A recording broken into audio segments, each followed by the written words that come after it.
Hi everybody, how are you? Meu nome é Marta. No vídeo de hoje nós vamos ver o Simple Past. No final desse vídeo você vai saber utilizar o Simple Past em inglês, o passado simples em inglês. Vamos lá? Vamos a um exemplo. I worked yesterday. Essa frase aqui ela está no passado. Eu trabalhei ontem. A gente tem um verbo conjugado no passado. Vamos falar um pouco de conjugação de verbos em inglês. Em inglês existem dois tipos de verbos: os verbos regulares e os verbos irregulares. Os verbos regulares, para a gente conjugá-los no passado, a única coisa que temos que fazer é acrescentar o ed no final do verbo. Work, worked. Essa conjugação, ela vai ser igual para todas as pessoas. A gente não muda como acontece em português, que cada pessoa tem uma terminação verbal diferente. Em inglês, não. Em inglês, a gente vai conjugar o verbo no passado, nesse caso aqui um verbo regular, work, worked, somente acrescentar o ed no final. E essa conjugação, ela vai ser usada para todas as pessoas. Muito mais fácil do que o português, não acha? Todas as pessoas com a mesma conjugação. Worked vai para todas as pessoas. Agora, para acrescentar o ed no final do verbo, nós precisamos prestar atenção em algumas regras. Existem algumas regras para acrescentar o ed no final do verbo. Geralmente, é só acrescentar o ed no final dele. Agora, se um verbo já terminar com e, nós somente colocamos o d, como dance, danced. Agora, quando o verbo terminar com y, a gente vai ter que prestar atenção na outra letra. Se for uma vogal, a, não, nesse caso, a gente vai deixá-la e vai simplesmente acrescentar o ed.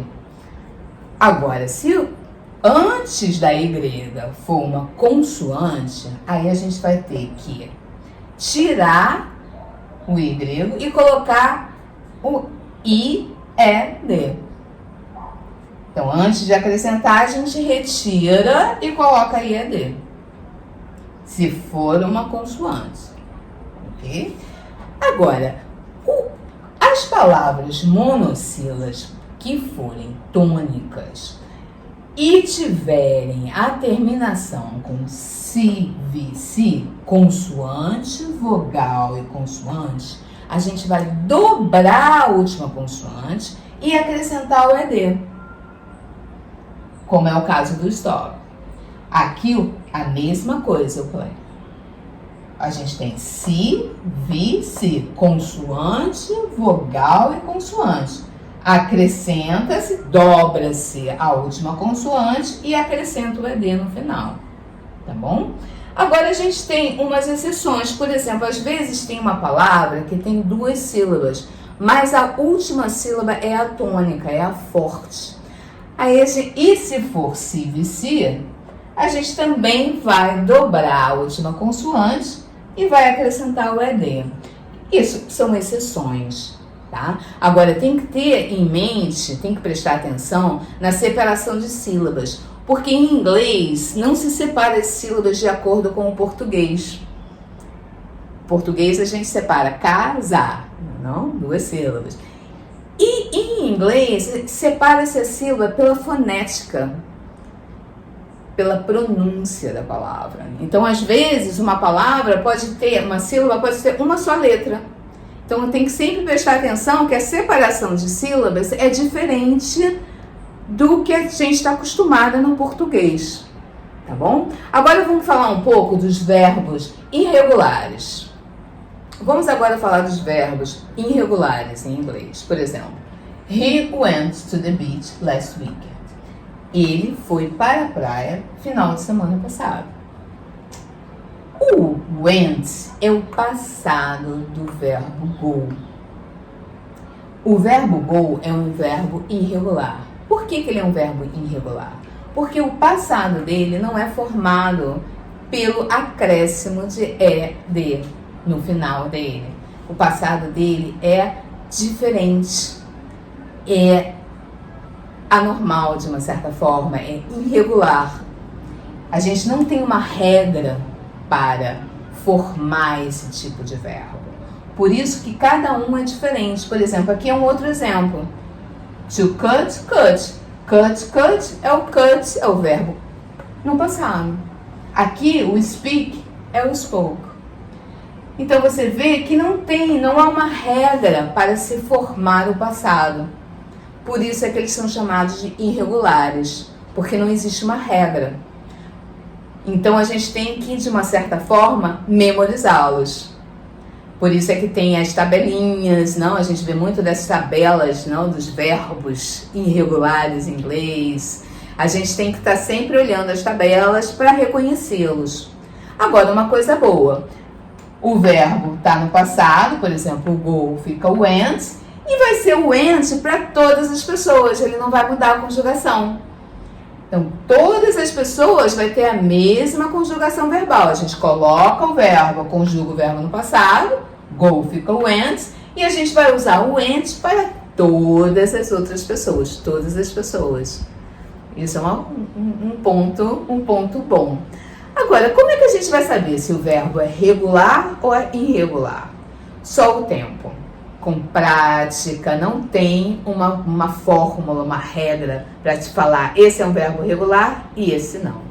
Então, com o tempo, com a prática, com a boa leitura, a gente vai começando a distinguir um verbo regular de um verbo irregular, tá bom? Agora vamos falar um pouco da estrutura da frase no Simple Past. Aqui nós temos uma frase no passado na afirmativa. He went to the beach last weekend. Ele foi para a praia no final de semana passado. Eu estou afirmando. Se eu quisesse fazer uma pergunta, eu teria que usar um auxiliar igual ao presente. Simple present. Mas o meu auxiliar do passado vai ser o did.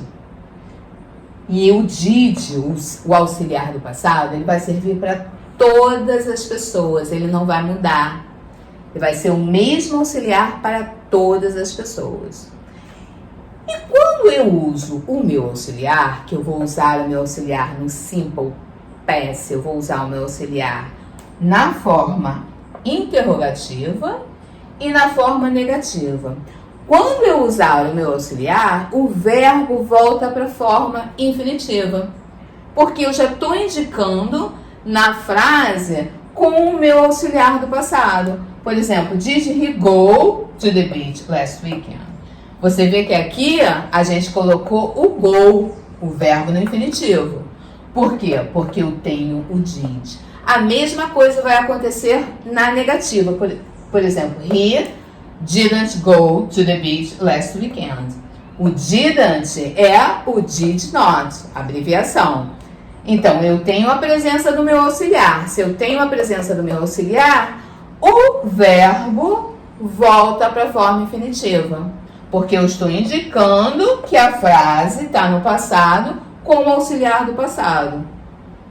Então, na realidade, o verbo conjugado no passado, a gente só vai usá-lo na forma afirmativa. He went to the beach last weekend. Porque na forma afirmativa, a gente não usa o auxiliar. Tá bom? Ok? Espero que tenha ficado claro para vocês. Thank you for watching. Nos vemos na próxima semana. Nós postamos vídeo todas as segundas-feiras. E nos siga no Instagram. No Instagram nós postamos todos os dias dicas de inglês. O nome está aí embaixo da telinha. Inglês on the top. Inglês on the top. Thank you for watching. Bye bye. See you next time.